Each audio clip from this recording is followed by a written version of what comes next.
Probably from the time I was about 12 years old. My brother, I have a younger brother who's about a year and a half younger than me, and we always were talking about business, starting a business, doing, with crazy ideas. I had a paper out. Um, I had a commercial landscaping business when I was in college that I started with a friend of mine. Bought a dump truck, you know, stuff like that. And then after I got out of college, I had a series of small kind of computer sales repair businesses where so it's just always kind of wired that way, and always enjoyed and thought it would be fun to really be able to grow something on my own.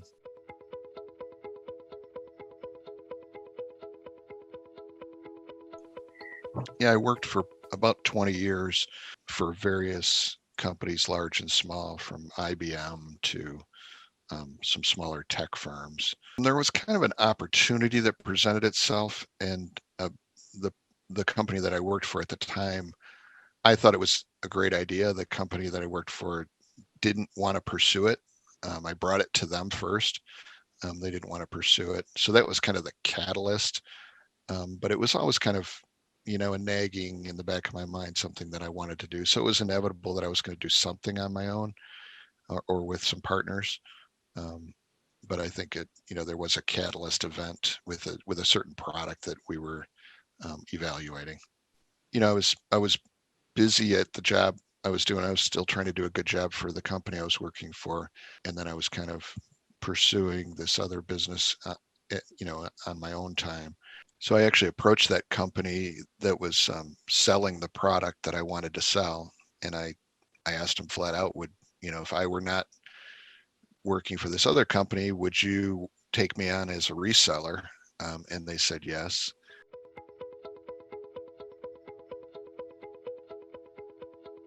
I mentioned that we found a product, but the type of business that we're in and are in is really the document management and process efficiency business. Um, and I had been introduced that with a previous employer. So I knew the market. I had been selling in that market for somebody else. So I had some good experience in what customers were looking for. So I think that really helped. I had a good sense of the market. Um, I like that business. It's a computer business, but it's a very diverse business. We serve a lot of different types of customers, which is a good thing and a bad thing. The diversity adds a lot of kind of interest and excitement. It keeps you from getting bored. And we're still in that same business. So it was kind of I was doing that in two previous positions for other companies. And then I started my own company and started doing the same thing. So again, document management, workflow, process efficiency, that sort of thing.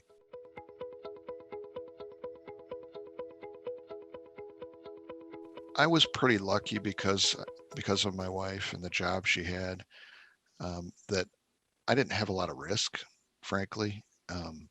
I was in a good industry, you know, tech, that was continuing to grow, and I had selected a really good product to sell. I was busy at the job I was doing. I was still trying to do a good job for the company I was working for, and then I was kind of pursuing this other business, on my own time.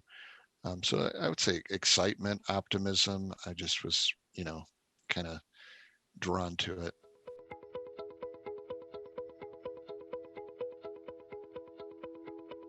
I did find a couple of partners to work with. Um, Ironically or coincidentally, those two people didn't end up being my partners. They both backed out at kind of the last minute. Um, I had to talk to my wife because I had two little kids at home, but I was really lucky. She had a good job, good benefits, so it was that made things a lot easier.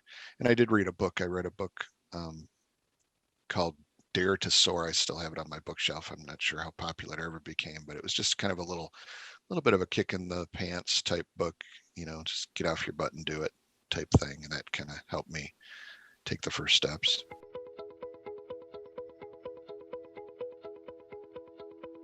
I would say yes on all of them to some degree.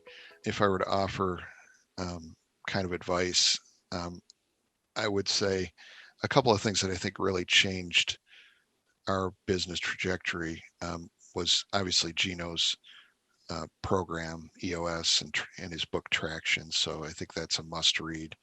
And one of the books that I had read before that, and Gino actually encouraged reading too, is called Good to Great.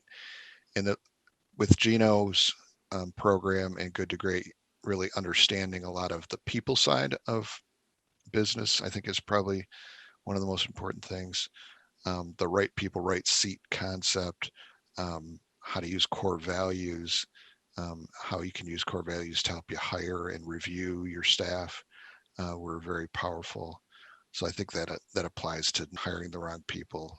So that's because I think in our business in particular, where we're in tech, um, we're providing services to customers. It's all about people. Um, so having the right people in the right seat is absolutely critical for us. Um, and a lot of tough decisions, a lot of mistakes, but those books and that training really helped us get better at that.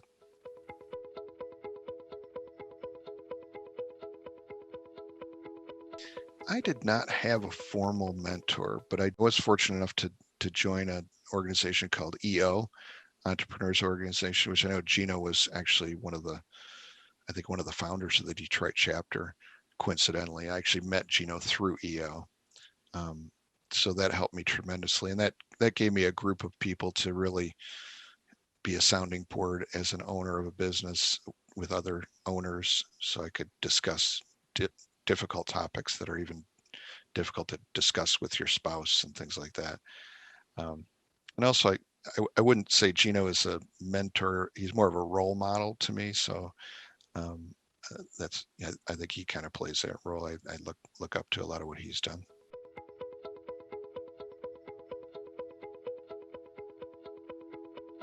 We became successful almost immediately, and you know, a little bit of fear of the unknown. I'd never had a payroll before of any significance, really at all.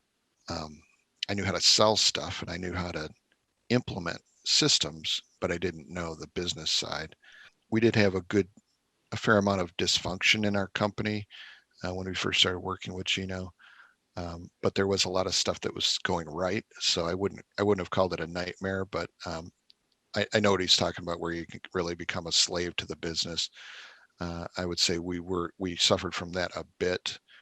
Our biggest problems were mostly we had some partner conflict, and we just lacked good kind of business and financial acumen.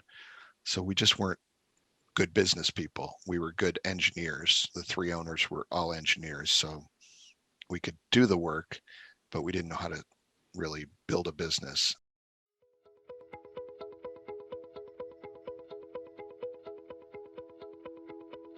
We were able to sell the core business just late last year.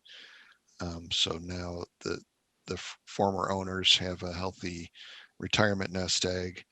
I'm still working for the company.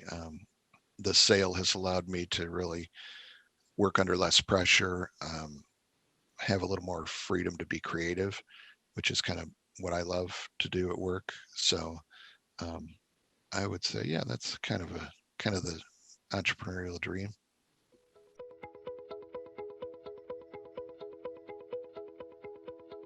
Yeah, I would say almost immediately.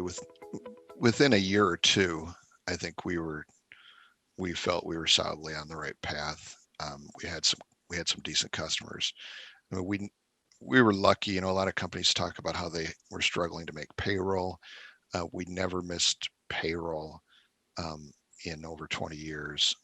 The owners never missed a paycheck except for maybe once or twice in the maybe very first year. So we always had enough cash flow to pay our bills. The bills were much smaller back then, but we were able to make it work. So we felt very fortunate.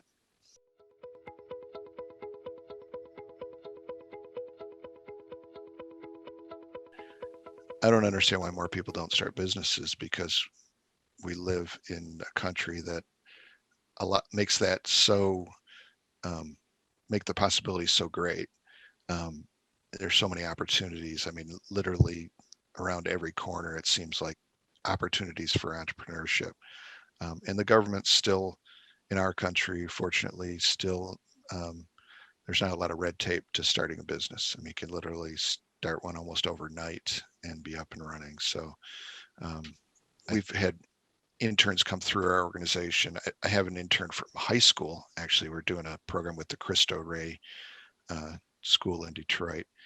And my advice to the kid we worked with was do something where there's market demand today and it's recession proof. And living in Detroit, we know what recessions can do to people. I had, one of my parents worked for the autos and was laid off several times. That was very stressful. So I never wanted to be in that position. So I made sure that I picked a field. You're never going to be, hurting to find a position.